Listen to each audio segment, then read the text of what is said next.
inaniuma sana katika moyo wangu, inaniuma sana katika moyo wangu yani. Hivi kwa nini funga imekuwa 30 baada ya kuwa 60? Kwa sababu najua kabisa kwamba kutakuwa na maovu, kutakuwa na vitu vingi vya ajabu vitakapokuja kutokea. Mwenyezi Mungu, ungefanya mazingira hii funga iwe hata 60 kwa ajili yani kwa ajili ya maovu kupungua.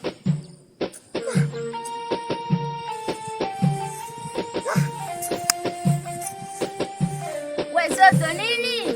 Unalalamika tu umekaa mwenyewe hapa unalalamika mwezi umeisha nini? Mwezi ndio huo umeisha baba, kesho sikukuu. Kama una hela tukupe. Unaelewa? Yaani nisikilize labda nikwambie. Kwamba ninachomaanisha kwamba silalamiki yani kwamba sifurahii mwezi kuisha. Mimi ninachukulia huu mwezi kuteketea pasipo na kuna watu ambao hawajafanya vitu vya faida. Sijui unaelewa vizuri.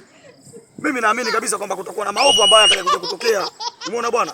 Hawa watu wa kuzini watazini kama kawaida.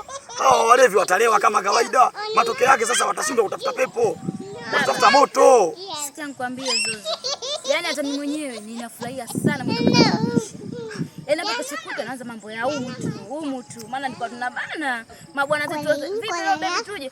Bwana huyu mwezi mchukua mazani msiwezi. Yaani ibilisi kabisa yani. Sasa mwezi wa baba wewe. Hebu angalia mtulinga huu. Ona mtulinga huu nani mwanamke ambaye anaupata baba. Mtulinga huu. Hebu sogea mwanalana wewe. Huyu analana huyu. Mwangalie hivi. Ona baba ona. Hebu niache bwana, hebu toka bwana, vipi bwana? Eti unakimbia mtulinga. Wewe vipi? Kwenda huko mtazamaji. Watu mtulinga watu tu.